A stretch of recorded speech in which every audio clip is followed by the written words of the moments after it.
আসসালামু আলাইকুম সম্মানিত দেশবাসী, স্বাগত জানাচ্ছি আমার আরো একটি নতুন ভিডিওতে।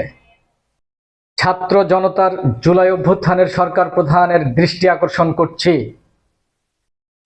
নাম্বার 1, জুলাই পরবর্তী সুস্পষ্ট প্রমাণ সহ অভিযুক্ত পুলিশ সদস্যদেরকে আইনের হাতে তুলে দিন এবং অবশিষ্ট পুলিশের সকল সদস্যদেরকে যারা অসহায় হুকুমের দাস তাদেরকে সাধারণ ক্ষমা ঘোষণা করুন।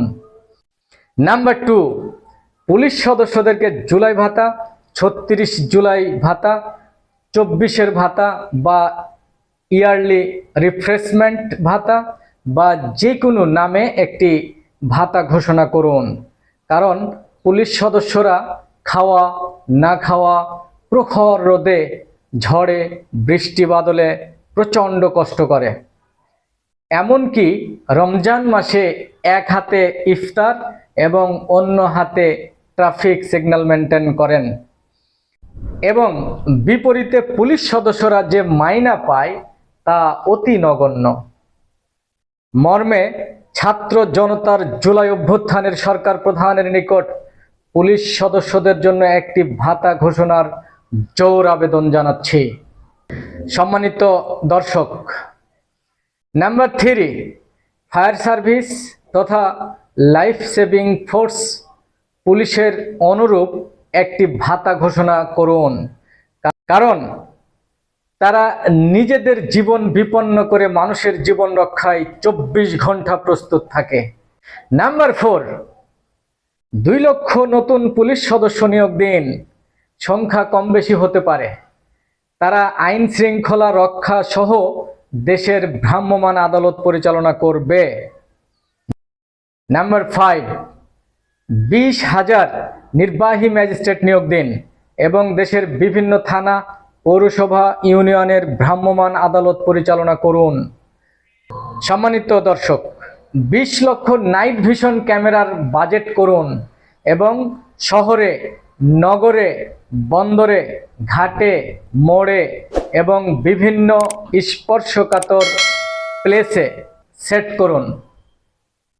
মাঝে মাঝে মনিটরিং করুন ক্যামেরা সচল আছে কিনা। বিপরীতে মানুষের হারিয়ে যাওয়া বাইকটি, রিক্সা, ভ্যান 1 বা 2 কিলোমিটারের মধ্যেই উদ্ধার করা সম্ভব। নাম্বার 7, নতুন কর্মসংস্থান সৃষ্টির উদ্যোগ নিন এবং উদ্যোক্তা তৈরিতে প্রতিবন্ধকতা নয় বরং সব ধরনের সহযোগিতা করুন। সুপ্রিয় দর্শক, নাম্বার 8, প্রযুক্তি নির্ভর বিজনেসে জেনজি তথা নতুন প্রজন্মকে হয়রানি নয় বরং সব ধরনের সহযোগিতা করুন। ফলে অপ্রতিরোধ্য গতিতে এগিয়ে যাবে আমার বাংলাদেশ। সম্মানিত নাম্বার 9, চাঁদাবাজ, দুর্নীতিবাজ, ঘুষখোর এবং সন্ত্রাসী রোধে জনগণকে সামাজিকভাবে সচেতন করুন। মানুষ চোর ধরলে যেমন মৌমাছির মতো ঝাঁপিয়ে পড়ে, ঠিক চাঁদাবাজ বা ঘুষখোর দেখলে যেন একই ভূমিকা পালন করে। জনগণ দুষ্কৃতিকারীদের শক্ত হাতে প্রতিরোধ করবে এবং ভ্রাম্যমাণ আদালতে হস্তান্তর করবে। ভ্রাম্যমাণ আদালত তৎক্ষণাৎ বিচার এবং রায় কার্যকর করবে। রায় হতে পারে অর্থদণ্ড, জেল বা উভয় দণ্ড, আবার ফিজিক্যাল রিচুয়াল হতে পারে।